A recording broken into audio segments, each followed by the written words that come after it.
एक ऐसा सिग्नल जो कि एक बार वैज्ञानिकों ने डिटेक्ट किया और उसकी तलाश आज तक अरबों डॉलर्स लगाकर वैज्ञानिक सालों से करते आ रहे हैं, लेकिन वो फिर कभी नहीं मिला। ऑलमोस्ट 50 साल बीत गए हैं, वो सिग्नल आके चला गया, लेकिन वो किसी भी वैज्ञानिक को नहीं मिला।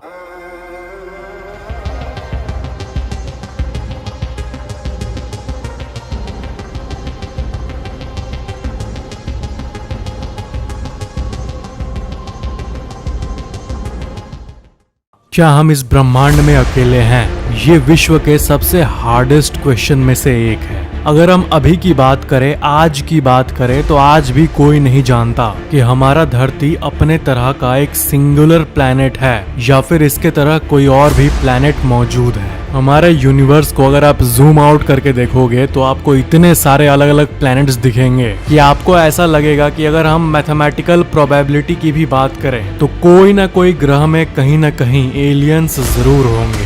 डेट था 15 अगस्त 1977। जेरी एमन अपने किचन में बैठे हुए थे क्योंकि उन्हें एक सिग्नल मिला था और वो सिग्नल एक पेज में लिखा हुआ था। रैंडम नंबर्स और लेटर से बना एक सिग्नल, लेकिन ये सिग्नल कुछ अलग था। ये सिग्नल को कैप्चर किया था उस टाइम के सबसे पावरफुल टेलीस्कोप्स में से एक, जिसका नाम था बिग ईयर। और ये टेलीस्कोप उस समय के सारे टेलीस्कोप से अलग था। इस पार्ट पर 6EQUJ5 ये एक अल्फा न्यूमेरिक स्ट्रिंग था और उन्होंने पेन से इसको गोल घेर दिया और साइड में लिख दिया वाओ, क्योंकि वो चौंक गए थे कि ये कैसे हो सकता है। इस सिग्नल के बहुत सारी बातें हैं जो कि इसको स्पेशल बनाती है। सबसे पहली बात, स्पेस से आ रहे किसी भी बैकग्राउंड नॉइज से ये करीब 30 गुना मजबूत था, 30 टाइम्स स्ट्रॉन्गर था। और ये सिग्नल एक तरह का सिग्नल था जिसको कि कहते हैं नैरो बैंड सिग्नल। सिग्नल्स बहुत तरीके के होते हैं। जो वाइड बैंड सिग्नल्स होते हैं वो नेचुरल चीजों से कभी कभी आते हैं, और स्पेस में जितने भी तारे मौजूद हैं जो कि रेज को एमिट करते हैं वो सब वाइड बैंड सिग्नल्स होते हैं, natural signals. Narrow band radio signals उन्हें कहा जाता है जो कि नेचुरल सोर्सेस से नहीं आ रहे होते हैं, बल्कि they are generated by technology, यानी किसी भी टेक्नोलॉजिकल डिवाइस जो कि मैन मेड है। अगर कोई सिंथेटिक रेडियो वेव है यानी किसी डिवाइस से प्रोड्यूस किया गया, उसको कहते हैं नैरो बैंड सिग्नल। और ये सिग्नल नैरो बैंड सिग्नल ही था। जैसे ही जेरी एमन ने इसको देखा, उनके दिमाग में सबसे पहली बात यही आई कि ये घटना ह्यूमैनिटी की फर्स्ट कांटेक्ट विथ एलियंस हो सकती है। लेकिन उनको ये प्रूव करना था कि एक्चुअली में ये एक्स्ट्राऑर्डिनरी है, और प्रूव करना उनके लिए मुश्किल था। कोई भी वैज्ञानिक अगर रेडियो वेव्स को रीड करता है तो ये नॉर्मल जॉब से बहुत अलग जॉब होता है, और इनके लिए कुछ भी स्पेशल सिग्नल को प्रूव करना मुश्किल होता है। ऐसा इसलिए क्योंकि हमारे ब्रह्मांड में रेडियो वेव्स जो हैं वो एब्सोल्युटली एवरीवेयर है, हर जगह है। सारे तारे, सारे क्वासार्स, सारे ब्लैक होल्स सब कॉन्स्टेंटली रेडियो वेव्स को एमिट करते हैं, और इसके साथ साथ और भी बहुत तरह के वेव्स को एमिट करते हैं। तो ये वाव सिग्नल स्पेशल है, इस पे पूरी दुनिया तभी यकीन करती। जेरी के पास ये चैलेंज था जब वो ये प्रूव कर देते हैं कि ये और किसी सोर्स से नहीं आ रही।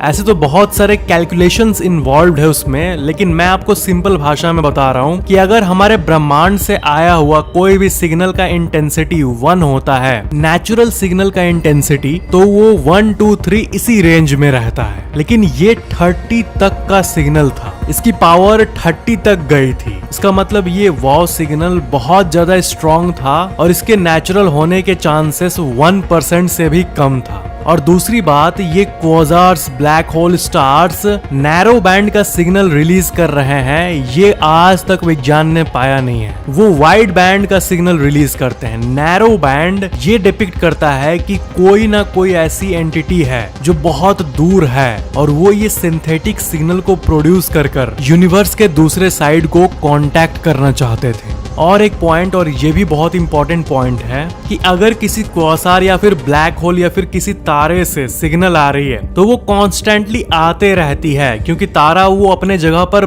मौजूद है, और उससे जो रेडियो वेव्स आती है उसको परमानेंटली हम स्क्रीन पर देख सकते हैं आते हुए रियल टाइम में, और वो millions of years, in fact billions of years से आते रहती है, और कॉन्स्टेंटली उसका स्ट्रीम इधर होते रहता है। लेकिन वाव सिग्नल उस दिन आया और चला गया, और उसके बाद उसी सिग्नल को दूसरे वैज्ञानिक रिकैप्चर करने का ट्राई किए ताकि वो पता कर पाए कि ये किस तारे से आ रही है। मे बी ये कोई फेनोमेनन हो, एक साइंटिफिक फेनोमेनन हो जिसके बारे में हम ना जानते हो। ये बात वैज्ञानिकों ने सोचा, लेकिन वो मिस्टीरियस सिग्नल सिंपली गॉन था, गॉन, कभी भी वापस नहीं आया। और ये सिग्नल आके चला गया, जैसा कि आप इस ग्राफ में देख सकते हो, ये आया और चला गया एक इन्वर्टेड यू के शेप में। तो अभी तक कंक्लूजन ये निकला कि ये एक आर्टिफिशियल सिग्नल है और ये ब्रह्मांड के दूसरे कोने से आ रही है। बहुत सारे दूसरे वैज्ञानिकों ने ये आर्ग्यू किया कि ये हो सकता है कि हमारे किसी सैटेलाइट का सिग्नल हो, लेकिन उस समय 1970s के समय हमारे ऑर्बिट में सिर्फ और सिर्फ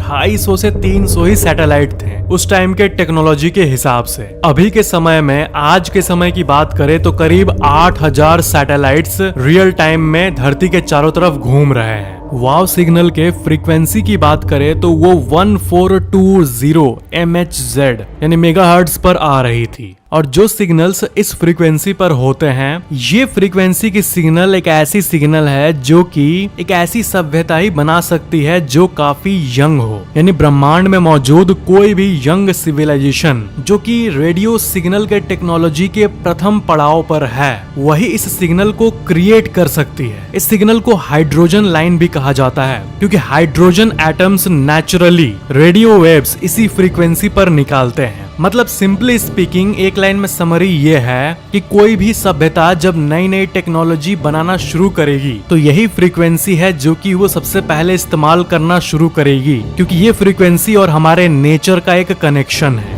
1420 मेगाहर्ट्ज ये single most important radio frequency है किसी भी यंग सिविलाइजेशन के लिए, जो कि कॉस्मोस में सिग्नल जस्ट एमिट करना शुरू ही किया है। किसी भी एलियन सिविलाइजेशन की भाषा क्या होगी ये कोई भी नहीं जानता है। तो टेक्नोलॉजी के दुनिया में जब भी कोई रेडियो सिग्नल्स की बात करता है और कोई भी एलियन सभ्यता है, तो उसमें जो सबसे वाइज मेंबर होगा वो ट्रांसमिट करेगा इसी फ्रीक्वेंसी पर, क्योंकि हाइड्रोजन जो कि हमारे ब्रह्मांड में अबंडेंस में अवेलेबल है, वो जब एमिट करता है रेडियो वेव्स तो उसकी फ्रीक्वेंसी यही होती है। तो इसीलिए इसी फ्रीक्वेंसी की रेडियो वेव्स हमें आई। हर वैज्ञानिक की एक फैंटेसी होती है कि हमें कुछ ऐसा मिले जो कि धरती पर कहीं ना मिला हो इतिहास में, और वाव सिग्नल कुछ ऐसी ही डिस्कवरी थी। तो हम अगर समराइज करें तो वाव सिग्नल एक ऐसी सिग्नल है जो कि परफेक्ट रेप्लिका थी उस चीज की जिसकी वैज्ञानिक सेंचुरीज से तलाश कर रहे थे। वाव सिग्नल एक नैरो बैंड सिग्नल था जो कि किसी न किसी तरह के टेक्नोलॉजिकल डिवाइस से आई थी और उसकी ओरिजिनेशन स्पेस में हुई थी, यानी ये टेक्नोलॉजी के द्वारा जेनरेटेड थी और हमसे लाखों लाइट ईयर्स दूर जेनरेटेड थी। तो किसी न किसी तरह का इंटेलिजेंट लाइफ फॉर्म उसको जेनरेट कर रहा था और ये 1420 मेगाहर्ट्ज पे थी। वो सिग्नल अगले दिन वैज्ञानिक फिर से डिटेक्ट करने का कोशिश किए, लेकिन वो असफल रहे। वो आया और चला गया, और उस घटना के बाद, उस स्पेशल दिन के बाद कई हाई पावर सैटेलाइट्स को सेट किया गया और हर एक दिन पास होता गया, और आज लगभग 50-60 साल बाद वैसा कोई भी सिग्नल दोबारा वैज्ञानिकों को नहीं दिखा, कोई भी छोटा सा भनक भी नहीं, नथिंग।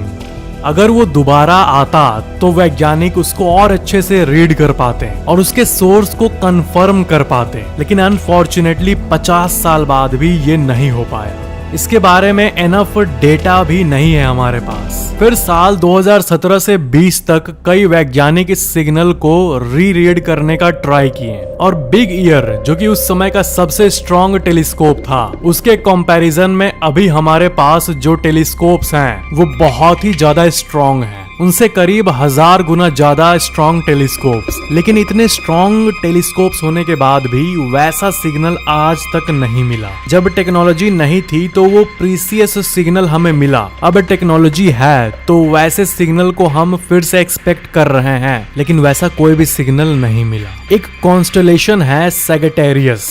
अभी के रिसेंट स्टडीज जो कि वाव सिग्नल पे किया गया, उसमें यही पता चला कि ये सिग्नल सैजिटेरियस से आया था। रिकॉर्डेड सिग्नल की जांच पे पता चला कि ये सैगिटेरियस नाम के कॉन्स्टलेशन के किसी तारे के, किसी प्लैनेट के, किसी एलियन ग्रुप ने इसको सेंड किया था। और ये भी हो सकता है कि वो सिविलाइजेशन हमसे भी पुरानी हो, मिलियंस ऑफ ईयर्स ओल्ड हो, लेकिन क्योंकि सिग्नल्स लाइट के स्पीड से ज्यादा स्पीड पे ट्रैवल कर नहीं सकती, तो उसको आने में भी लाखों साल लग गए। सैगिटेरियस ए जो कॉन्स्टलेशन है वो 26,000 लाइट ईयर्स दूर है। यानी अगर आज से 26,000 साल पहले वो सिग्नल उन्होंने भेजा होगा, तब जाके वो 1970s के समय धरती पे रीच किया होगा। ओरिजिनेशन टाइम और रिसीविंग टाइम में बहुत डिफरेंस होता है, तो मे बी अभी रियल टाइम में भी कई ऐसे सिविलाइजेशंस होंगे जो कि दूसरे सिविलाइजेशंस को कांटेक्ट करने की कोशिश कर रहे होंगे, लेकिन सिग्नल्स को आने में क्योंकि टाइम लगता है, इसलिए वैसा सिग्नल हमें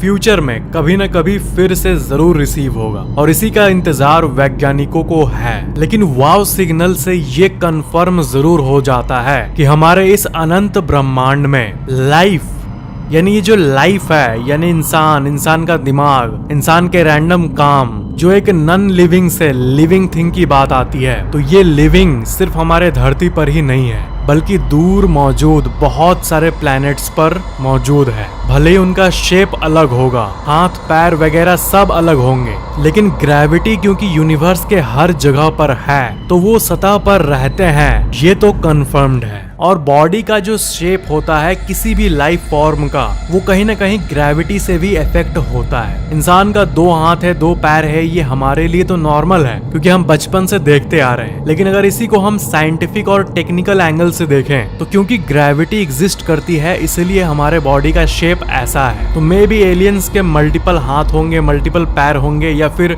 बड़े चेहरे होंगे, लेकिन ह्यूमन जैसे दिखने वाले लाइफ फॉर्म्स हैं हमारे यूनिवर्स में।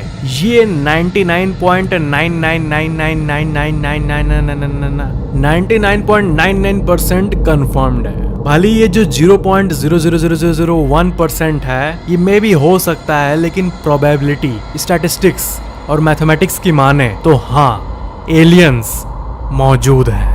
तो ये था एक डेडिकेटेड वीडियो वाव सिग्नल के बारे में। अगर आपको कोई भी टॉपिक पर इंफोटेनमेंट वीडियो चाहिए तो आप नीचे कमेंट कर सकते हो। वीडियो को लाइक जरूर करना, नीचे कमेंट करना और शेयर जरूर कर लेना। Thank you so much for watching this video. मिलते हैं अगले वीडियो में।